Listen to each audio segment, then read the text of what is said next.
Hello everyone, आप सभी का स्वागत है आपके अपने यूट्यूब चैनल तैयारी सक्सेस की में। दोस्तों, इस वीडियो में हम लोग बात करेंगे फोर्थ सेमेस्टर पॉलिटिकल साइंस जी के बारे में। अगर आपका बीए में अगर पॉलिटिकल साइंस जनरल इलेक्टिव में है तो आपके लिए ये वीडियो है। दोस्तों, इस वीडियो में हम लोग डिटेल्स में सिलेबस डिस्कस करेंगे, आपको पढ़ना क्या है वो बताएंगे और स्पेशली जो इम्पोर्टेंट क्वेश्चन है वो बताएंगे कि इस सिलेबस में कौन कौन सा ऐसा टॉपिक है जिसमें 100% आपको क्वेश्चन देखने को मिलेगा। पूरा वीडियो को एंड तक देखिएगा, बेनिफिट 100% होगा। तो दोस्तों चलिए देखते हैं हम लोग सिलेबस को और सिलेबस को समझते हैं।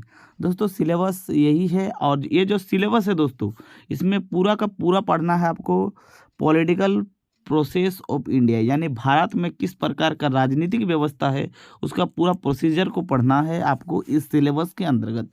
दोस्तों, पहला टॉपिक है राजनीतिक दल यानी और पार्टी प्रणाली। दोस्तों, राजनीतिक दल किसे कहेंगे?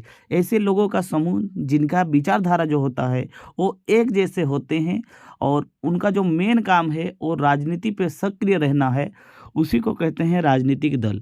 और पूरा का पूरा दोस्तों आपको इसी टॉपिक पे पूरा ध्यान देना है।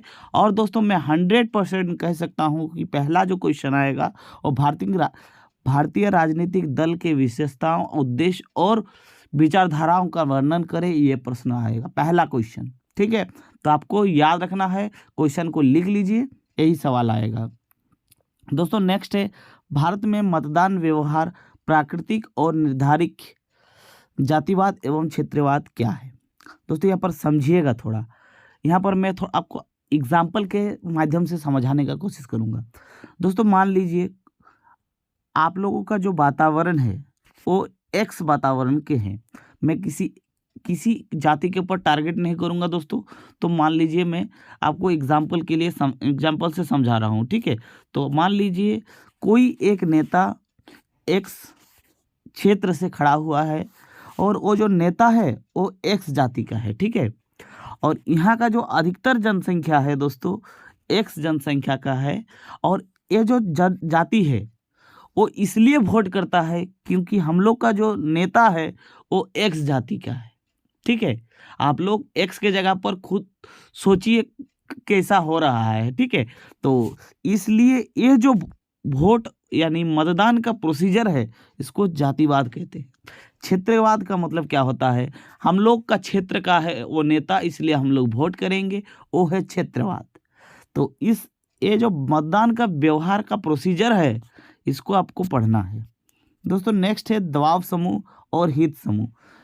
दोस्तों, बात करें दबाव समूह का, तो दबाव समूह क्या है तो मैं बता रहा हूं, आप लोग ध्यान से सुनिएगा।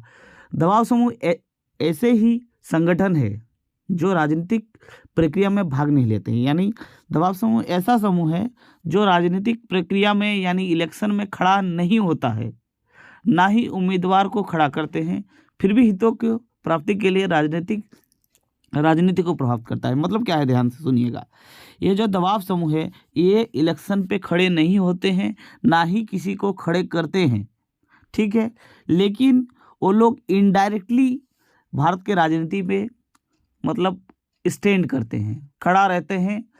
इलेक्शन में खड़ा नहीं रहते हैं, लेकिन उनका जो हित है उन लोग जो चाहते हैं वो लोग हर हालत में प्राप्त कर लेते हैं और ये लोग राजनीति को प्रभावित करते हैं। तो ऐसे लोगों को कहते हैं दबाव समूह। ठीक है, बाकी आप लोग डिटेल्स में जब पढ़ेंगे, इसको आपको पढ़ना है, मैं सिलेबस बता रहा हूँ। ठीक है, धर्म और राजनीति, धर्मनिरपेक्षता पर बहस, यानी धर्म के आधार पर जो इलेक्शन होता है। बहुत सारे नेता ऐसे भी देखे होंगे आप लोग कि बोलते हैं हम लोग इस जाति के हैं, हम लोग को ये करना है, नहीं तो ये कर देगा। ठीक है, मैं किसी जाति के ऊपर टारगेट नहीं कर रहा हूँ दोस्तों, क्योंकि ये जो जाति वाला बात है ना बहुत खराब होता है। ठीक, सभी हिंदुस्तानी है, सबसे पहले ये ध्यान रखना है आप लोगों को। ठीक है, तो ये धर्म का राजनीति जो है इसके ऊपर राजनीति में क्या प्रभाव पड़ता है इसको भी आपको पढ़ना है। नेक्स्ट है दल बदल। दोस्तों, दल बदल क्या है तो आप लोग कभी ना कभी आम बोलचाल के भाषा में बोले ही होंगे, तू दल बदलू है, यानी तू इस पार्टी का था तो इस पार्टी में कभी चला जाता है, इस पार्टी का है तो इस पार्टी में चला जाता है। यानी जो व्यक्ति एक पार्टी से दूसरे पार्टी में चला जाता है उसको दल बदलू कहते हैं। ठीक है, दोस्तों इसके लिए भारतीय राजनीति में 1985 में एक कानून बना था, ठीक है, और ये 10वें अनुसूची में शामिल किया गया था कि कोई ऐसा नेता जो मतलब कार्यरत रह करके एक दल से दूसरे दल में चला जाता है, उसके खिलाफ कानूनी कार्रवाई किया जा सकता है। उनका जो सदस्यता है उनको भी रद्द किया जा सकता है, यानी उनके खिलाफ कानून बना है, ठीक है। तो ये आपको पढ़ना है दोस्तों। इंपॉर्टेंट क्वेश्चन भी बताऊंगा, तो पूरा वीडियो को ध्यान से देखिएगा, ठीक है। नेक्स्ट है सहकारी संवाद। सहकारी संवाद क्या है, यहाँ पर ध्यान दीजिएगा दोस्तों। सहकारी संवाद क्या है दोस्तों? सहकारी संवाद एक ऐसी अवधारणा है जिसमें केंद्र और राज्य में एक ऐसा संबंध स्थापित होता है जो एक दूसरे का सहयोग से अपना समस्याओं को समाधान करते हैं। यानी क्या है दोस्तों, जो सहकारी संवाद है ये एक तरह का अवधारणा है, विचारधारा है, जिसमें क्या होता है सेंट्रल, यानी सेंटर में जो, जैसे मान के चलिए मोदी है ना, एग्जाम्पल के लिए बता रहे हैं, जैसे सेंटर में अभी कौन है, बीजेपी है, तो मोदी और स्टेट गवर्नमेंट कोई हो, उन दोनों का जो साझेदारी है किसी एक टॉपिक को लेकर और इन दोनों में जो सहयोग होता है उसी को कहते हैं सहकारी संवाद, ठीक है। आई होप ये वाला जो सिलेबस है, छोटा सा सिलेबस, आपको समझ में आ गया होगा। दोस्तों अभी हम लोग डिस्कस करेंगे इंपॉर्टेंट क्वेश्चन यहाँ से कौन कौन सा बनेगा। दोस्तों यहाँ पर ध्यान दीजिएगा। दोस्तों पहला क्वेश्चन बनेगा भारतीय राजनीतिक दल के विशेषता, उद्देश्य और भूमिका का वर्णन करें। पहला क्वेश्चन बनेगा, लिख के ले लीजिए, ठीक है।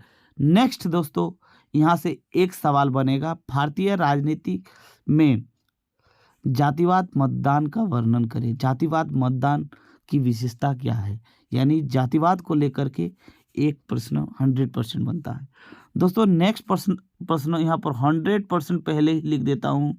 यहाँ पर पूछेगा दबाव समूह से आप क्या समझते हैं, ठीक है। तो दबाव समूह से क्या समझते हैं, ये प्रश्न 100% इम्पोर्टेंट है। नेक्स्ट आपका सवाल बनेगा दल बदल कानून से आप क्या समझते हैं, 100% वाला है, ठीक है। यहाँ पर भी आपको 100% देखने को मिलेगा। नेक्स्ट है सहकारी संवाद, ठीक है, ये भी आपका 100% आएगा। तो दोस्तों इतना प्रश्न आपको हर हालत में याद करके जाना है, ठीक है। और ये जो दल बदल है इसका कानून के बारे में थोड़ा पढ़ लीजिएगा। ये 10वें अनुसूची में है, 1985 में कानून लागू हुआ था। ये ऑब्जेक्टिव के लिए इम्पोर्टेंट रहेगा। बाकी जब राजनीतिक दल पढ़ेंगे तो भारत के राजनीतिक दल के बारे में भी पढ़ लीजिएगा। हो सकता है कि एग्ज़ाम में उनका स्थापना दिवस, उनका चिन्ह या उनका हेड के बारे में भी पूछ सकता है। तो दोस्तों ये रहा आपका सिलेबस।